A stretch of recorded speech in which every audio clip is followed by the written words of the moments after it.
Welcome everybody to a clear and obvious podcast. Sam's doing his hair in the corner. We are here for the England Euro 96 review as per. We just finished watching the England-Holland game that was on last night. And boy, what a game it was. But yeah, the year that football almost came home. Sam, we'll start off. How are you? Yeah, I'm good, thanks, mate. Just finished our law exam, which is pretty sick. How are you? Yeah, I know, that's a big weight off my shoulders, I won't lie. Less law and more. I was trying to think of something to rhyme with law, but it wasn't coming. We'll move on. But yeah, no. How's your week gone so far, Sam? We'll go into more depth. It's gone all right, thanks. Just been doing a lot of revision. It's been full of revision, really, and Of course. and obviously recording the pod. So yeah, it's been quite an entertaining week. Certainly has. It certainly has. A very hot week at that. Just turned my fan off and I'm feeling the effects, I won't lie. But anyway, we'll hop straight into the pod. We'll stop rambling about how irrelevant our weeks have been because no one cares. England 4-1 against Holland. And honestly, Sam, I'm going to kick things off and say it's the best England performance that I've seen. A full 90 minutes of. It was glorious. What were your initial thoughts on it? It was quite a magnificent performance to beat a side with the strength of the Netherlands, with some top players. You got Seedorf, you got Van der Sar, you got Kluivert on the bench. I mean, it's a brilliant team, and to dispatch them 4-1 with like little to no fight from the Netherlands, just incredible. Yeah, no, we absolutely slaughtered them. If I didn't know the result, you go into that game and you look at that Holland team, as you say also De Boer in there as well, along with the guys that you mentioned. And obviously they just sent home Edgar Davids in the typical Dutch fashion of sending home good players. They had Jordi Cruyff, who didn't impress me this game, but played well against Switzerland. And they just had such a talented team. But for England to come in against one of the favourites for the tournament and just play them off the park, to be honest. We'll go through the game in a little bit more depth, but overall, they didn't pose an awful lot of a threat, and England certainly deserved to really trounce them like they did. Yeah, no, I agree. It was just the complete performance. I mean, if we hadn't switched off quite near the end and let them score, a 4-0 would have been even better. But knocking out Scotland, it's not a bad thing. I was just going to say, I think a 4-0 wouldn't have been perfect. I think 4-1 was perfect. Because there were some England fans that were celebrating in the crowd when they found out that was knocking out Scotland. It was quite good because in the studio they were being quite diplomatic about it. They were like, we really wish the Scots would go through. And they don't actually think that, do they? And no, it knocks them out. They show the end of the Scotland-Switzerland game where they're throwing everyone forwards and they don't score, and it's very funny to watch. Overall, the fact that they got that last goal was just poetic. We'll run through the game. So England, an unchanged side, but a different formation, Sam. Yeah, no, they'd reverted back to their system from the first game against the Swiss, playing a 4-1-2-1-2. It's quite a narrow formation. Shall I run you through the players involved? It was unchanged, but that was sort of why I said that. But you're more than welcome to. I just realised you said that. Yeah, no need. But I think we should remind them actually. So Seaman was in goal. A back four of Neville, Adams, Southgate, and Pearce. Ince was playing in front of that defence in like the defensive mid spot with Anderton on the left and McManaman on the right. But every game, they switch sides. Gascoigne was just in behind Shearer and Sheringham, and yeah, it was a solid selection, but a selection that caused a bit of controversy. Certainly, people were wondering why he stuck with Darren Anderton was the one real sticking point. And on the basis of the first two games, I'd agree. I'd agree with their concerns over starting him because he really hadn't been great. But in this game against Holland, he certainly improved. He showed the form that he can, produce, and he showed that he could be a genuinely quality player on his day. He had a good game. He got better as the game went on. But yeah, no, selecting him in hindsight wasn't a bad decision at all, in fact. But we'll go through the game itself. So I kind of think Holland started the better of the two sides. They dominated a lot of possession. De Boer, everything was going through him and Bergkamp. They had a few good chances, but overall, couldn't capitalise on any of them. Yeah, no, I'd agree. Netherlands started quite positively. They tried to create things. They came out of the blocks flying, but England definitely defended well and just stopped them from creating too many chances. Marked Bergkamp quite tightly because he's obviously their main creator along with De Boer. De Boer was superb throughout the game, and he was the one who looked to create the chances. But yeah, Netherlands definitely came out of the blocks flying.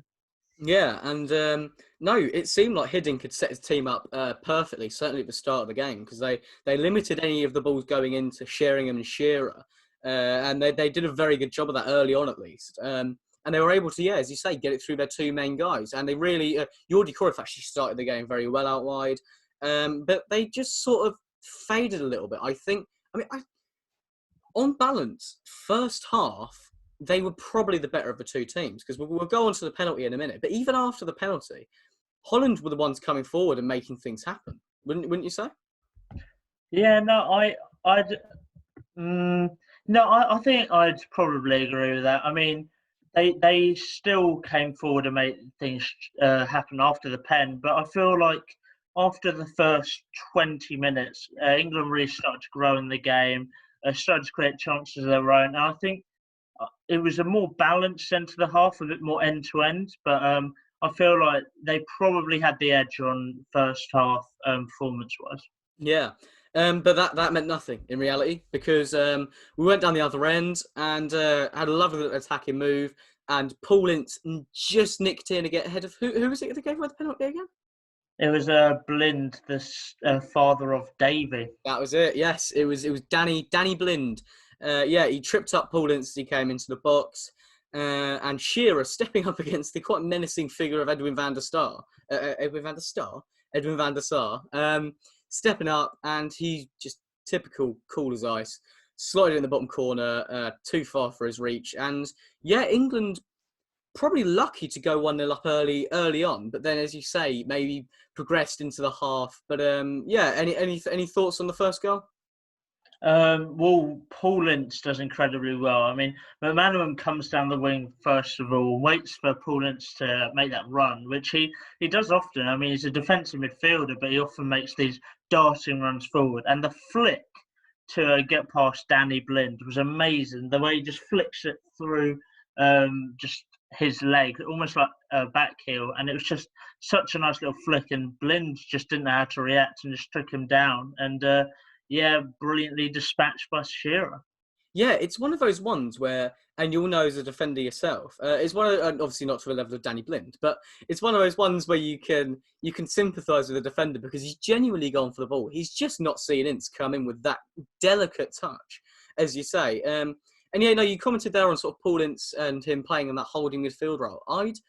I'd more, in games that we're dominating possession, I'd more refer to him as a box-to-box midfielder because he certainly looks to get forward on any occasion that he can. And he's not your typical holding midfielder, especially as we see nowadays.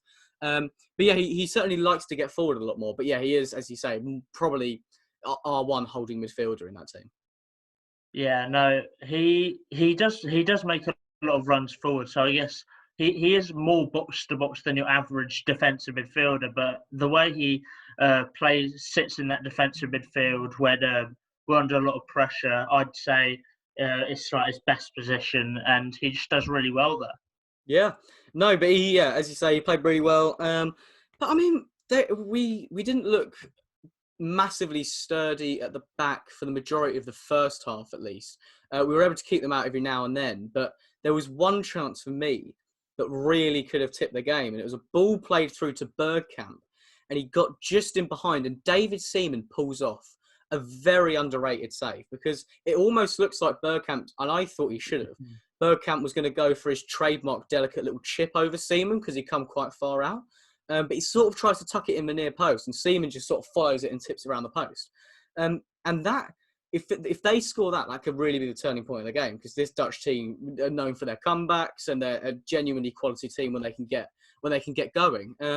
But really, I mean, they did have a fair few chances, and I honestly thought at the end of that first half, we were we were thankful for that half-time whistle. Yeah, no, it was it was a great chance. I mean, the ball came over the top. Southgate just he tries to head it back to save it. It doesn't quite work. He doesn't really get the power to get it all the way back. And Southgate got torn a bit of a new one by Bergkamp in that first half. He was run ragged, but he did his job when required. But and he didn't let them score, of course. But yeah, Bergkamp definitely had the won the first half on him. That's for sure.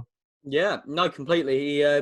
I'd say it was a great save by Seaman, but I'd say that I think Bergkamp probably should have scored that. And you obviously can't pin the Dutch downfall in this game on him missing that chance, because their second half was so poor and we were so dominant. But that first half, to be 1-0 up, I'd say we were fortunate, not necessarily lucky, but I think we were fortunate to be 1-0 up, considering the magnanimity of that chance, really.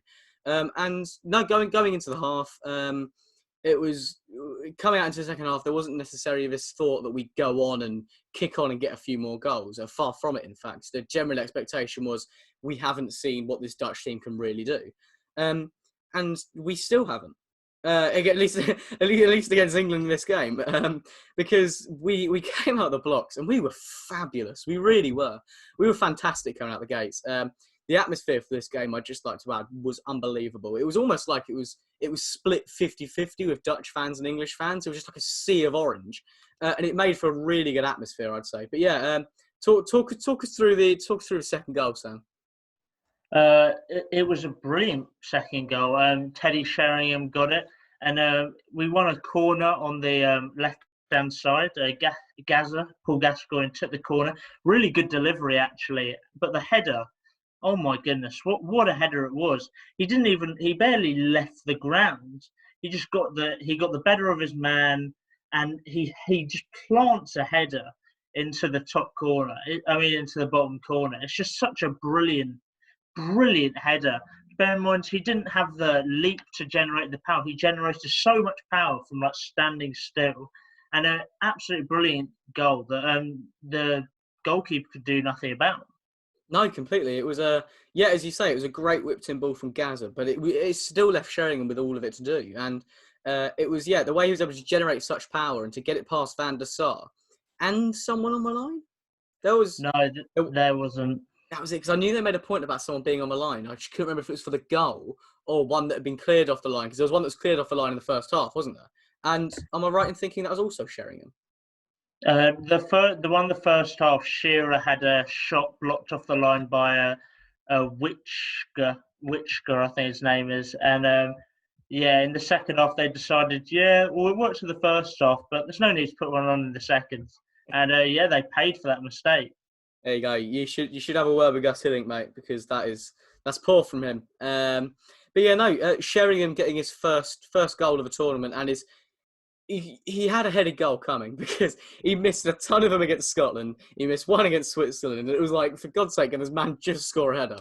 And finally he did, and it was certainly deserved, because this game, I don't know about you, but he stepped up massively, and we'll go on to talk about it more after we review the rest of the game. But he really stepped up, and his link-up play with Shearer was some of the best I've seen. It was delightful. Some of the passing, he was almost, I don't want to go on too far, but he was almost emulating the kind of performance you expect from a Bergkamp down the other end, because it was a clinical performance coupled with a creative performance. It was just a blend of a really, really good performance from him. I've said performance a few times. I'm aware of that.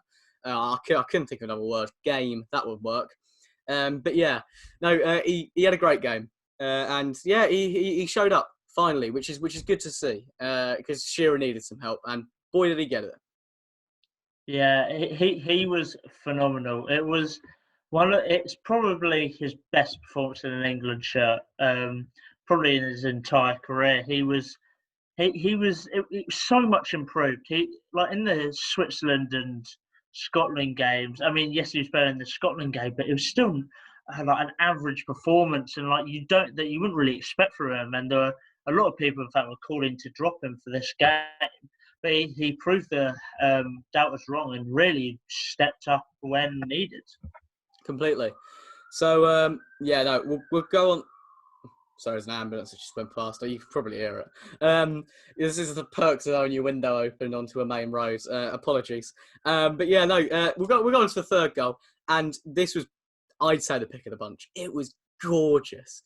It was Gazza got the ball.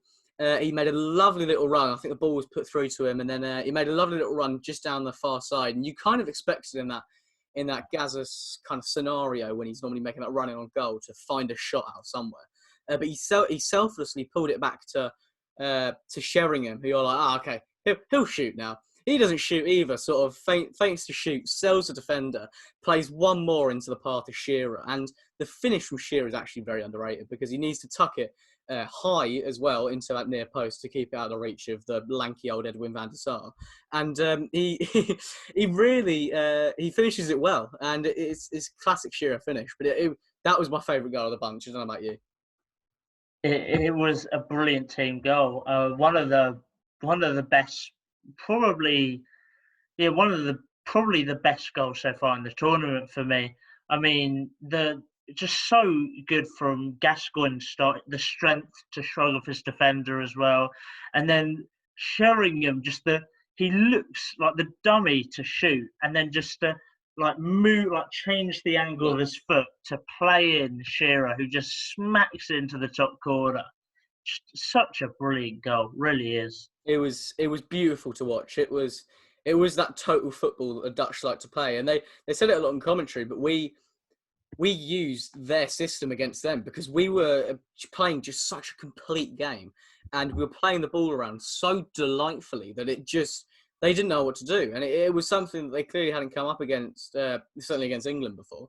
And we really, really played it against them well. That goal really epitomises that. But yeah, 3-0 up against the Dutch. And you're thinking, this can't really be happening. You're hearing that the Scotland game, Ali McCoy scored in the first half. Scotland finally got a goal in this tournament. And they actually stood a chance of going through. They didn't, but it's nice that they had hope. Anyway, we'll move on. We'll move on to the fourth goal. We might as well get through the goals because this was a Darren Anderton special. He comes in 25 yards out, drills it. It's a brilliant save from Van der Sar, but unfortunately for him, he parries it back into the middle, and it was Sheringham again who just got in front of a defender to nick it past him into the bottom corner. And 4-0 up against the Dutch at Wembley. I mean, pandemonium. Absolute limbs. I mean, everyone's going crazy. They're just absolute singing their hearts out. Football's coming home. Swing low, sweet chariot. Yeah. Everything's going mental. And a really unlucky goal for Van der Sar. Anderson's shot was deflected, which made the shot made it even harder to save for Van der Sar. And he does so well. But I feel a lot of people could say it's going to be critical, saying he's put it in a dangerous area, but it's just a reaction save, really. Yeah. And it's a very good one at that. So he's unlucky in that regard. And the defender could do nothing to stop Sheringham coming in and powering it home. Completely. No, it wasn't one of the prettiest goals, but he had to be there to score. It was a typical poacher's goal. And it capped off a deserved second goal for Sheringham. And then we're thinking, okay, it's 4-0 here. Surely they're out of sight. They finally bring on wonder kid, Patrick Kluivert. Took him ages to. Obviously, he's just coming back from a cruciate ligament injury. But they finally bring him on. I thought they should have brought him in at about 2-0, to be honest with you, if they weren't going to start him. But they didn't, and thankfully they didn't. But thankfully they did bring him on because the ball gets played into Bergkamp, and it was a lovely little Bergkamp flick. I think it was over Southgate. It was one of the many times he had him on strings that game. I think it might have been over Southgate, and put through to Kluivert, and he nutmegs Seaman and goes in. I can't slate him too much, But it was a good goal, and unfortunately, it put Scotland out, much to the despair of the England fans, some of whom were celebrating that goal in the crowd. You need to get rid of this Scottish agenda. I mean, what is it? You have such a big agenda against the Scottish national team, I, the Scottish League. I don't have an agenda against them. It's just funny. It's just entertaining to watch because, it's just funny, isn't it? It's great because they kicked lumps out of the Dutch in the first game. They kicked lumps out of us in the game that we played against them. So just to see just that little glimmer of happiness that came through, aside from us going through top of the group and beating the Dutch 4-1, it's nice. It's a nice little side note. But yeah, it is unfortunate for them. Or on a realistic note, it is unfortunate that they didn't go through. Not that they deserved to. I mean, they worked very hard. Their team was just like, if you looked at their team, it wasn't good enough to go through. Yeah. And they did so well. They didn't lose a game. Wait, they lost to us. They drew to the you know that. They drew to the Dutch, which is like such a brilliant achievement. Admittedly, their tactics were questionable, but a win's a win at the end of the day. Yeah. I mean, a draw's a draw at the end of the day. I'm all over the place. Yeah, I'm going to stop trying to defend the Scottish. I mean, every time you try, it just goes wrong. So yeah, no, but no. On a realistic note, not trying to be anti-Scottish here. Yeah, your team, their team's not great now, but at that point, it stood a chance of going through in a tough group, and they nearly did. So, as an English fan who's experienced so much heartache, you can feel for them. But on the opposite note, if it was Scotland going through and us getting knocked out, they'd be celebrating through the early hours of the morning. So it's both ways. But yeah, no, that goal, the commentary team actually, it's quite funny. I've got a couple of Kevin Keegan classics again because him as a co-commentator, A, he does bring some genuinely good insight, but B, it's hilarious. Because he just sort of he's trying to work out whether Scotland are going through or not, and he just sort of, sorry, I've just dropped my phone, and he just sort of goes, I'll tell you what, Brian, it's hurting my brain. I'm trying to work it out. I don't know. I think they're through. It's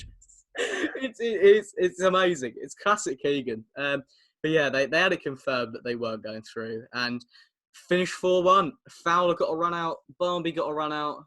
Paul Ince came off to give Platt about 20 minutes or so, which you'd end up playing against Spain in our quarter-final game. But yeah, 4-1. What a win! England's greatest performance that I've seen us play. Who's your man of the match?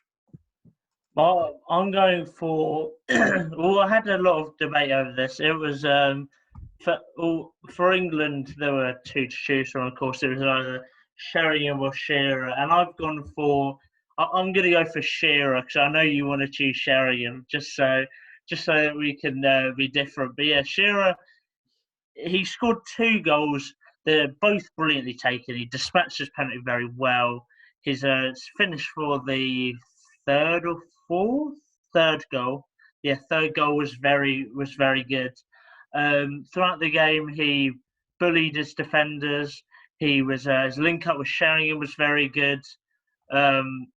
After he scored twice, he didn't start giving the ball away sloppily like Sheringham. And yeah, a complete striker's performance. I don't see any need to dig at Sheringham because I was actually going to go along and say Shearer was incredible, and we certainly need to give him one of his man of the matches because he's top scorer of the tournament. But I wanted to give it to Sheringham because he got two goals and an assist, and I can't ignore his link-up play because it was unbelievably good. Like, it didn't matter that he gave away the ball every now and then because his link-up play, he needed to do that. He needed to be that, not necessarily luxury player, but that enigma of a talent going forwards. And the ball went into him, and you couldn't have him doing the same work as Shearer, otherwise they'd both be completely puffed out and they'd have no one to have any sort of interplay with. But for me, yeah, Sheringham was the man of the match. Just for reference, he was given man of the match, so I'd pipe down if I were you. But yeah, no, Shearer also played very well. Both of them could have got it. Any of those England players could have got it. Well, not any of them, but those two certainly deserved it. Aaron Anderson couldn't have got it. Technically, he got an assist. Well done. Give him a round of applause. I mean, flipping Borjan can pass to Messi. Messi can score. Well, it doesn't mean anything. Can we not slate Darren Anderson? Can we just have one podcast where we're really positive about everyone in this England team? They were all brilliant. Adams was great. Neville was brilliant again. Ince was spectacular. Gazza looked like proper Gazza. Anderton played well. McManaman played well. Everyone played well. Sam, everyone played well. I mean, question marks over Southgate and Anderton's first half, but Total football. Overall, yeah, it was a complete performance, to be fair. No, it certainly was.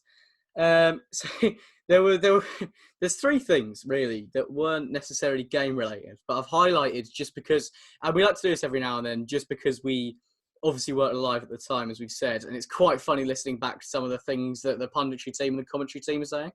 So at the start of the game, prior to the game, they've gone through all these devastating headlines, the pictures of them out in Hong Kong and all this sort of thing, all fairly unnecessary. And then that's it. Before the game, Kevin Keegan's in the co-commentary, and they're doing the handshake. And if someone can confirm this to us, please let us know, because we don't know when this law came in of teams, this tradition of teams handshaking before a game. But Kevin Keegan talks about it as new, and he also says that, and I quote, "If this happened in my day, I'd have broken one of their fingers." And I don't see the need for a co-commentator to be threatening people, but it's all part of the fun. I love Keegan. He's class, honestly. You've gone on mute, Sam. Sam, you're on mute. Oh no, we had a chat about it before, didn't we? We figured it was going to happen at some point. Your laptop's playing up. You're always going to go on mute. Do you want to just replay that? Yeah, he brings a lot of laughs and a lot of. He does bring insight. He is an interesting co-commentator who has a lot more knowledge than some of the co-commentators nowadays. Steve McManaman, sorry, I'm a cough. Alan Smith, again. Sorry, he has a lot of insight, and yeah, he's definitely good fun. Probably in those days, though, they thought they were probably thinking, "Oh yeah, I break his hand as well," or something like that. I don't know what accent that was. What was that accent, Sam? Sam, what was that? That was dreadful.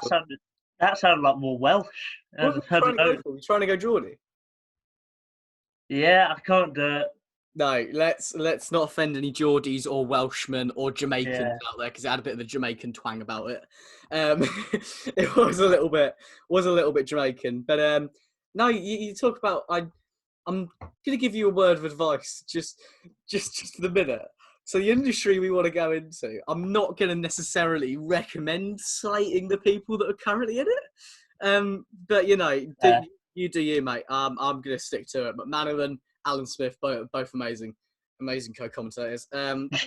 Moving on swiftly to a pundit who I can safely say, without being a threat in my career at this point, is terrible, was Jack Charlton. Because post-game, right, and I haven't brought this up to you yet, but post-game, and I don't think either Bob Wilson or John Barnes in the studio pick up on it, but he talks about the score. And he goes, yeah, England deservedly, what was it, 4-2?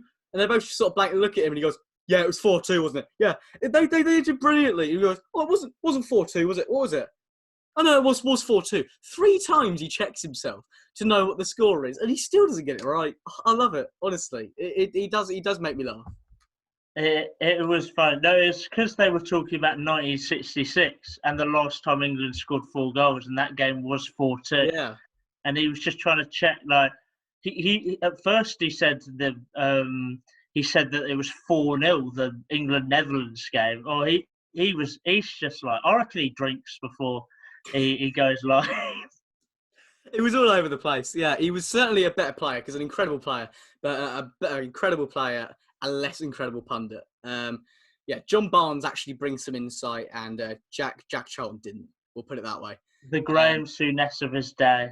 A very Graham Souness. But yeah, no, the other thing that made me laugh as well was post-match interview with Shearer and Sheringham. And Shearer just has the biggest hump. Honestly, he's just sat there and he's just grumbling, and he kind of looks like he might want to kill the interviewer.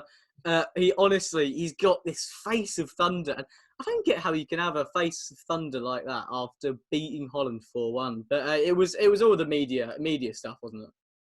Yeah, the media had been stirring headlines for weeks saying England have no proper goal scorer, despite our 4 forwards in the team being Sheringham, Premier League legend, Shearer, all-time leading. I mean, not at the time, but they were tops. Like they had to score goals before the tournament to be up to that level. So they had Shearer top scorer, Sheringham, Fowler, and flipping Ferdinand. I mean, 4 brilliant strikers who could have literally walked into the majority of teams in the world. I mean, they were brilliant strikers, but no real scorer. No, it was clearly we didn't have one. But no, it was so this England team. It seems to really be growing with the tournament because bear in mind they hadn't played a competitive game of football since 1992 because we didn't qualify for the World Cup in '94. So it had been 4 years since we played a competitive game. And of course we didn't have to play any qualifiers for this because it was our home tournament. So they weren't competitive either, or none of them were competitive games at least. So it didn't matter. So we hadn't played a competitive game for the best part of 4 years. And we're coming into this tournament with lofty expectations that it is. A legendary manager as Terry Venables is, and being in your home nation for a European Championships. And to absolutely play a team like the Netherlands off the park like we did is a incredible feat and probably England's best ever game that I've seen us play because it was just unbelievable. And we were growing into the tournament, and this was probably the peak. Yeah, it was a momentous moment and a brilliant game. Really, just